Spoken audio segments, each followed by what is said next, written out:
Hi everyone, it's Linda and Michelle, and it's Hey. midweek again, and we are starting our movie weekend saga starting now. We have another one for tomorrow and another one for Saturday, but thank you for tuning in.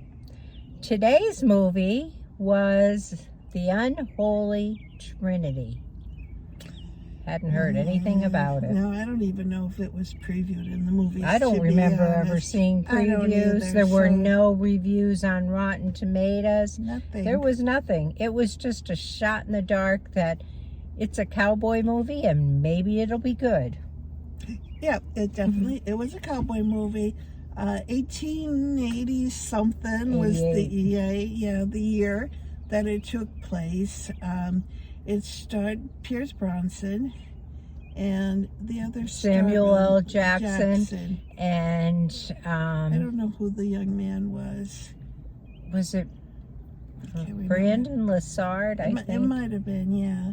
But it was kind of, if you ever watched those old cowboy movies back in the day when they were popular, TV shows, that's kind of how this was. I mean, the story was easy. There was not a lot of intrigue going on. You pretty much knew where the story was taking you, the storyline. But I don't know if we want to tell a little bit about the story. I guess it was this man was gonna get hung for killing. No, he didn't kill. What did he do? No, he was framed. He was framed by the sheriff of the town of Trinity, and he was in prison, and then they were going to hang him, and his son was there at his hanging, grown man's son, and he whispered to his son to go back to Trinity and kill the sheriff who framed him. So that's where the story takes off. Only that sheriff had already been killed, and now we were on to a new sheriff. It was an interesting, I don't know how, it was interesting, but I guess maybe for me it was interesting because I haven't seen a cowboy movie in... I can't even remember a cowboy movie of this caliber. Yeah. Yes, I've seen shows that take place out west and people wear cowboy hats and ride horses and things like that. But this kind of a one with the saloon and the girls upstairs and, you know. And everybody in town has a gun. Yeah. and lawlessness everywhere. Just shoot somebody when you don't like them. You know, honestly. It really, I leaned over to Michelle and said, what was that show we used to watch at night years ago? And it took us a while to come up with the name, but it was Gunsmoke, and that's what it reminded me of. And most of you, I realize our audience is quite young compared to us, so most of you probably never heard of it. But if you're older, I used to watch that with my grandfather. I think it was Sunday nights. It could have been. Way back, years in the 60s. And this is what this reminded me of, an episode of Gunsmoke. But it was, to me, it was the part to me it was, I mean, at first it was upsetting, and then it became kind of ridiculous how many people. It seemed like they shot the whole town down. At one point it did. Really, I mean, on Gunsmoke, if we're thinking backwards, I can remember fights happening, and then they'd go out on the street and have a duel. They would do that. But this did not happen in this town. You just didn't like somebody, or they did something you didn't care for. And it was amazing how one or two people could take out like a whole posse of people. You know, I mean, it was. But and there is some violence in it. Nothing, you know. I mean, what you would expect. Other than pretty much just shooting people. Yeah. That was pretty much what it was. But actually, I did get attached to the guy. You know, the main guy. I can't think of his name. Was it Harry? Henry, yes. Henry, whose father was hung, was basically, you know, who started out, you weren't sure if he's a good guy or a bad guy, and he quickly developed into a good guy. And Yeah, it was interesting to watch his story With a little develop. bit of, he developed a lot.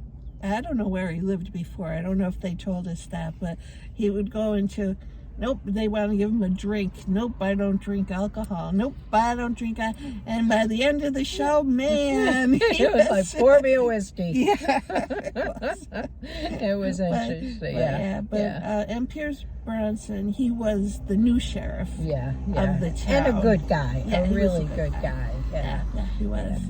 And Samuel L. Jackson was the bad guy. Yeah.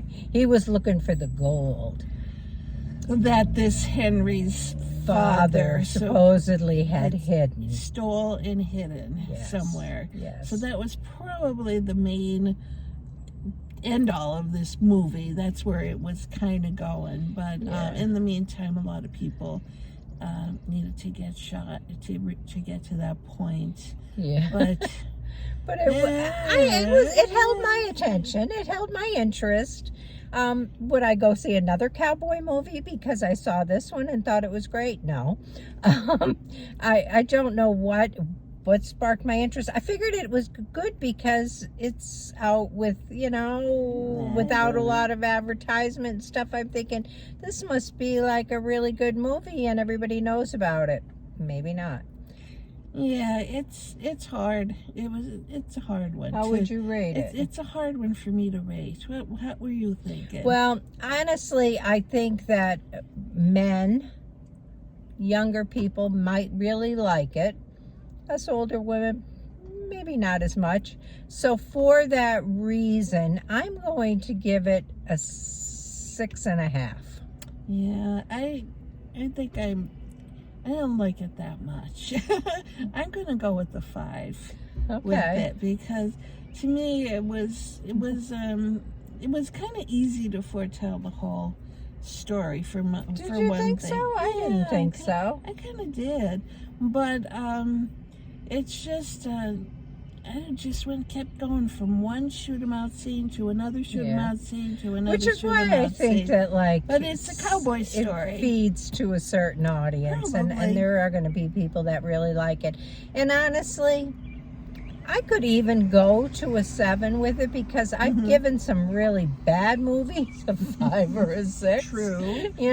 True. And this wasn't really bad. It was actually enjoyable to watch. It was. I liked Pierce Bronson's, his Irish or whatever brogue that he spoke. I enjoyed listening to him. Yeah. At one point, I wasn't so sure about him and his relationship with his wife, and was he running around? Yeah. But he turned it around. He turned out to be a good guy, and so I say, if you like cowboy movies, you'll probably like this. If you're older than like us, and you enjoyed those cowboy movies that used to be on TV in the 60s and maybe even the early 70s, although I think they were done by then. The one thing about it, I don't think there was any foul language in it at all. Was there? I don't recall any. No, yeah, or any of, sex scenes, nudity, any of that kind of stuff. But the shooting would be something that would stop me from bringing a kid. Yeah, young kid especially. But yeah. For sure. But it's cowboy and Indians kind of stuff, and that's, that's so make-believe. It's hard to believe that just 100 years ago, or 140, I guess, 100, that was almost our 150 country, years ago, out west, that we just shot people just because no we were. law and order, none at all. Hope we never get back to that. Let's Anyhow, that's what we have for you for today, and we'll see you tomorrow with a new one. Bye-bye. Have a great day. Bye.